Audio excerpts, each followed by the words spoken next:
I've worked in Flint, Michigan, 2 stations in Nashville, 1 in Jacksonville, Birmingham, Miami, Florida, Peoria, Illinois. I can't keep a job, but I've been here 10 years so far, so this is good.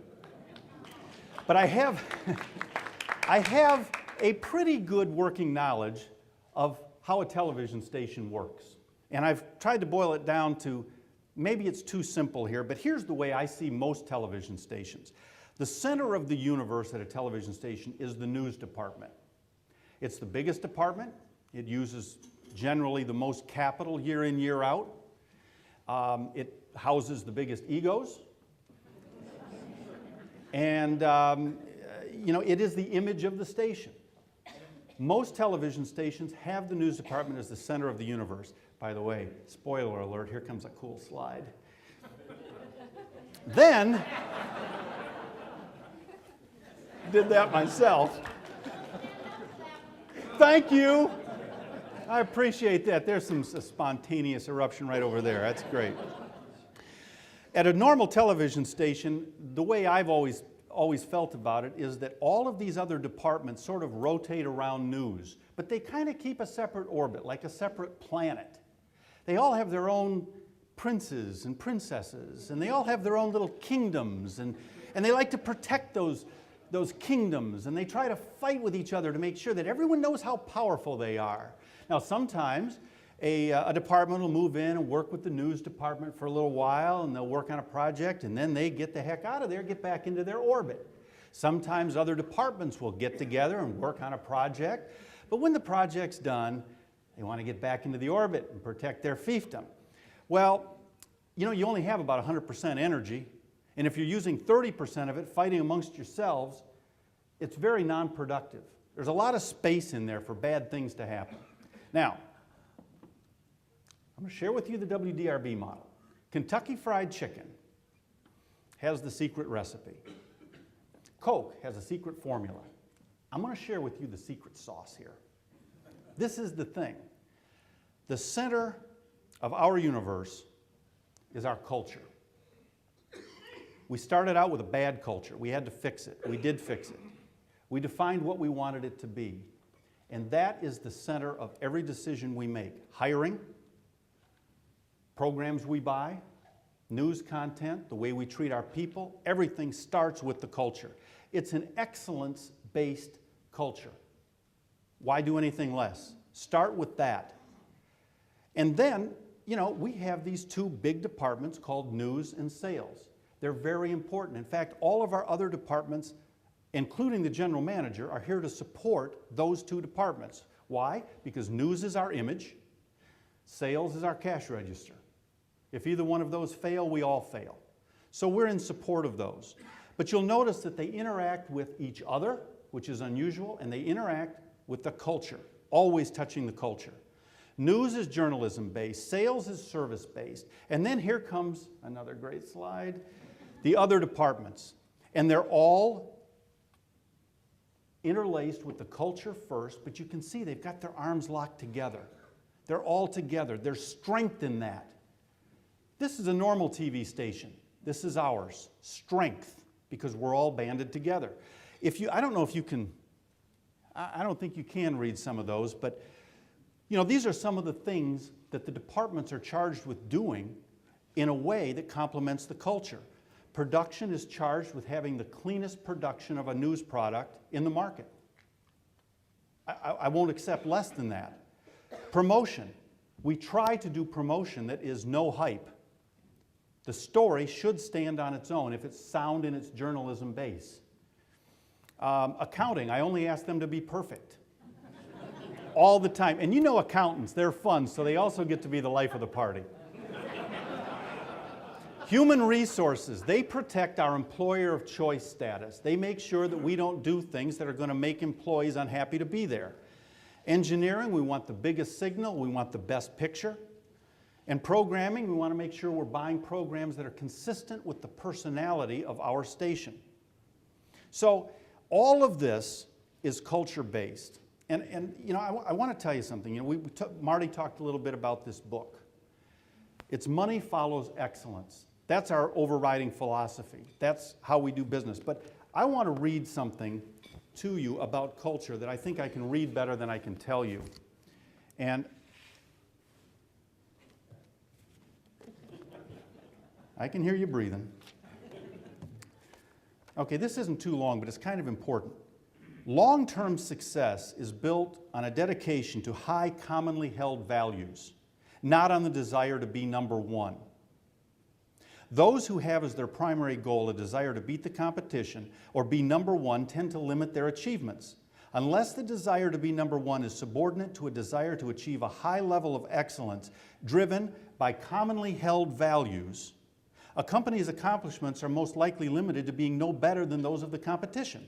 And if the competition's goals aren't high, it's possible for a company to be the market leader but still fail to attain excellence. This doesn't apply just to television. This means that you can actually be number one not because you were better, but because somebody else was worse.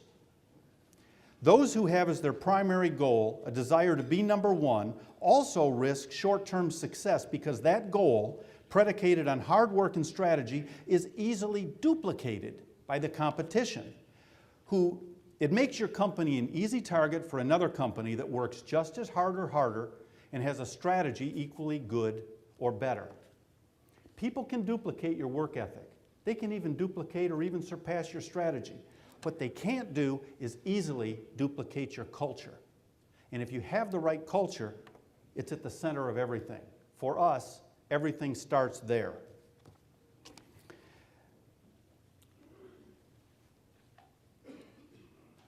When we were identifying what kind of culture we wanted, we really had to figure out who do we want to be and what do we want it to be. And we decided that we would start with money follows excellence. That was going to be what was the center of everything we did. We wanted to become an employer of choice. That's important because you're able to retain your employees better.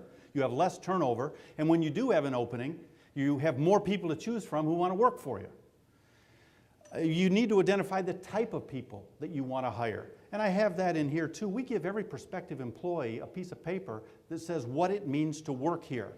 It's who we are. We don't want to change. If you like it, come join us. If you don't like it, tell us now. But we're not looking just for talent. We're looking for people who fit the culture. We replace our weakest links. I've told people, if you choose to be the weakest link and somebody else comes along who's clearly superior and you've made your choice, I may give them your job. I will give them your job. You know what? Our people are okay with that. Why? Because the weakest links are gone. And people understand that. We want to have open communication. We want to encourage bottom-up thinking. Our culture is a very intricate and complex animal. These are just a couple of the highlights of it. Now, I believe that it's a good idea to consider changing the rules and changing the plans. Our station is 41 years old. Ken's station is somewhere between 60 and 70 years old. Ken's station and WHAS were here first. They made the rules. But if we follow all of the rules they set up for us, they will control how fast we grow. They will control how successful we are. So it's incumbent upon us to change the rules, to change the game. So I'll give you an example of that. We had a staff meeting a couple weeks ago. We identified at least 11 major places where we feel that we've changed the rules to our benefit. Here's one. You're familiar with it. Eric Crawford and Rick Bosich. This was a classic money follows excellence strategy. We believe they're the two premier sports journalists in town. Most people don't hire newspaper people. These two guys were very expensive and they weren't budgeted. Now most companies, by the way, say we'll do all these excellent things after we have enough money to do them. Problem is, you never have enough money because you're not good enough to get it. Therefore, you don't accomplish much excellence. So we said, look, these guys can really help us. And we went out and we hired them. And we're delighted to have them. But the first month they came, on our webpage, the sports section of our webpage increased 1,800%.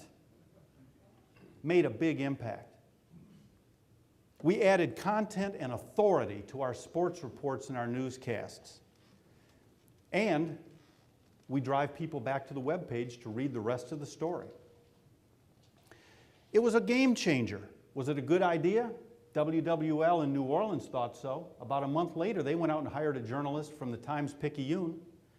A month after that, WJBK in Detroit hired someone from the Detroit News or Detroit Free Press. They looked at this and they said, hey, somebody in Louisville is changing the rules. We can do this? Let's do this. We think it was a good idea. And guess what? These two very expensive, unbudgeted guys have returned revenue to us that is many, many times more than they cost us.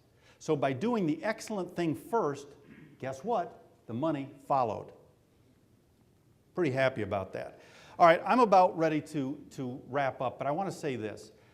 About 3 years ago, we had an epiphany. And the epiphany was that Louisville is very fortunate to have 4 very good television stations. Stations you could pick up and put in any market in the country, and we'd all be, it would look good. They make us all proud. But while we have 4 good television stations, we have no great ones. And we were sitting around saying, well, why couldn't we be great? We have the culture. We have the best people, in our opinion. We have the best technology. We have a corporation that is behind us and supports us and gives us latitude. Actually, we don't have any excuse for not being great, except no one ever asked it of us before. So we decided that was going to be our goal. We were going to try to become Louisville's great television station. It's not something you can do quickly. It's something that takes time. What happened there? So why would we do that? The reason is because it's good for Louisville, it's good business, it brings a lot more job satisfaction for the people who get out of bed every morning and come to work. But there's one other reason, legacy. And I want you to think about this. The average lifespan of a worker is 43 years. If we leave college at age 22, go to work and retire when we're 65, that's 43 years. And in 43 years, very few of us will ever have the opportunity to work for a great company. Most don't get that opportunity, and even fewer of us have the opportunity to build a great company. So I want all of our people, when we're old folks and we're sitting on the front porch with our grandkids, bouncing them on the knee, and somebody says, hey, Grandpa, Grandma, what did you do? I want our folks to be able to say, we built a great television station, and they couldn't have done it without me. That's something that's worth working for, to leave a legacy. So Marty mentioned this book, and today is the day. Today is the day it comes out, and I wanted to have it for you today, and I wanted to say to you that I don't want to tell you how to live your life, but I don't think your life is complete without this. And if not you, every small child you know will want this in their stocking. Money follows excellence. But you can see the order form. If you are so moved to fill out the form today and give it to my friend and assistant Judy as you walk out, or if you want to fax it in, the price is $24.95, but we'll throw in the shipping, the handling, the sales tax. And if you want to jot on this form anyone that you'd like me to sign it for or something you'd like me to say, just do that. I'll sign it and we'll ship it to you like that. Folks, I really appreciate you being here. I appreciate you inviting me. I'm glad you all showed up. It's always an honor to speak to Rotary, and it's a greater honor to be a Rotarian. Thank you very much.